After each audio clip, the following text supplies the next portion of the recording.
What is going on, guys? Sterling here. Today we're going to run through how to add a product to your WooCommerce store, just a default basic product, some of the basic settings, and let's get into this. So first things first, we're going to come over to our products tab over here under our WooCommerce tab, and we're going to click add new.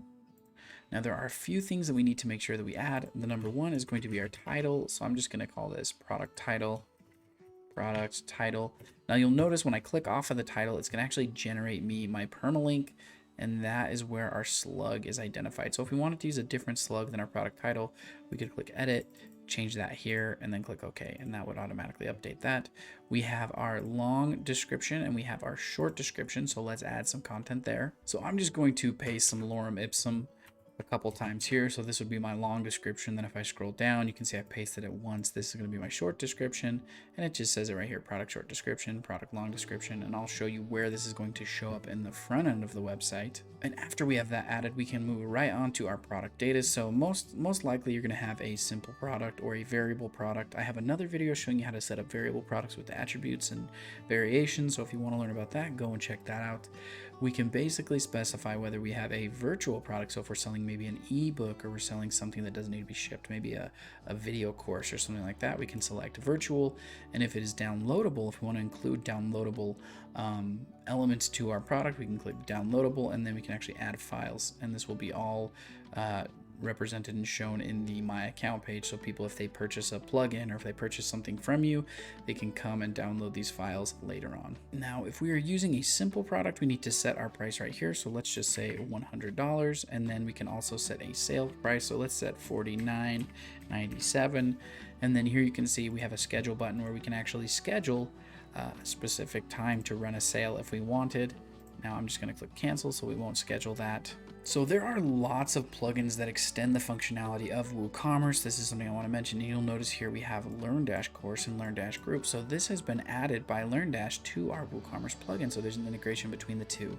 By default, this is not going to be there, but as you add, a lot of plugins have integrations with WooCommerce. As you add those plugins, new settings and features will appear.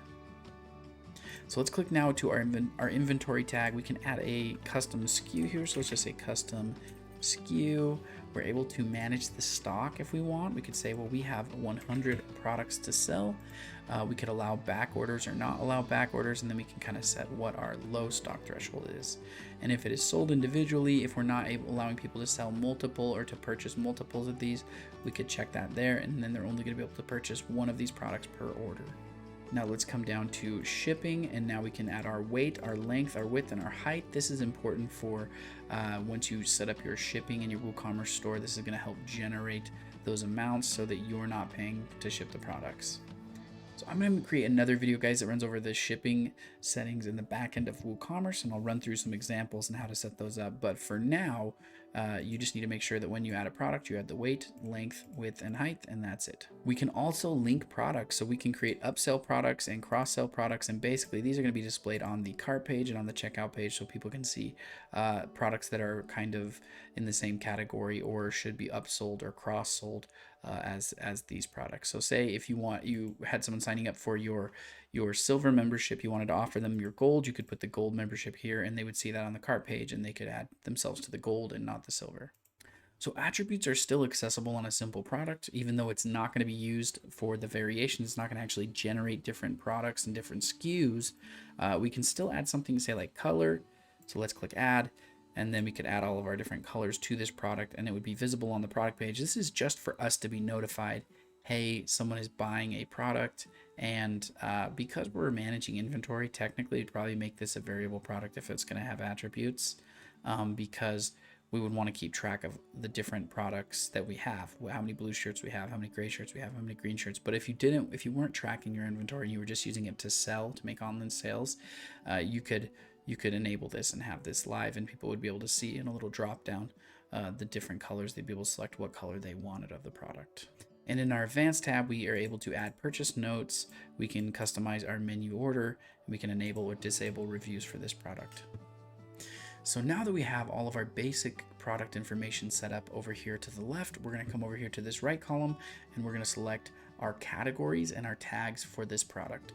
So basically we're just going to want to check the categories that apply to this product that we are adding, and We can add some tags as well. The way I would think about it is categories are more general, tags are a little more specific. So if you're going to have maybe 1 or 2 products in a specific category or a specific group, you would add that as a tag. If you're going to have like clothing's a big category. You can see we can create subcategories as well.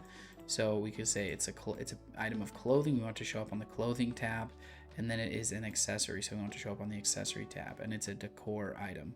So once we check those, but maybe it's a necklace, we could put necklace, or maybe it's a watch, we could put watch here. So something that's a little bit more specific would be a product tag. Now we're going to add our product image by clicking on select product image. So we will select the image that we're going to be selling. And then lastly, we're going to add our product gallery. So if we had multiple other images that represented our product that we're selling, now I don't, so I'm just going to click 3 random images, and I'm holding Control or Command if you're on Mac to be able to select multiples and then add them to your gallery. And there you can see those have been added. Now let's publish our product and let's go check it out on the front end. Here we are on our product page. You can see that it says a sale is running. There it shows those sale prices. Here's our short description. Tells us there's 100 in stock. If that got down below 2, it would say low stock, and it would not let them purchase if we set it up that way. Now I can click into this product and I can go through and see all of the different items or all the different images that I've set in my gallery.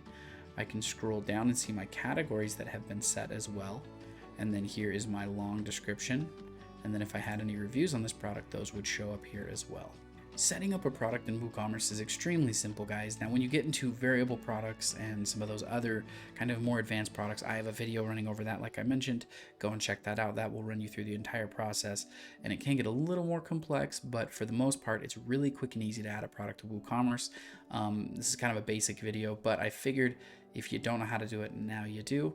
I hope you enjoyed watching this video. This is sponsored by our plugins, which are Handsome WP plugins, which is one-click upsell, which allows you to add upsells to your WooCommerce store, and Handsome Checkout, which makes your checkouts look amazing. And you can pick from different templates. You can have one-page checkouts that automatically apply products and coupons and all kinds of really cool stuff.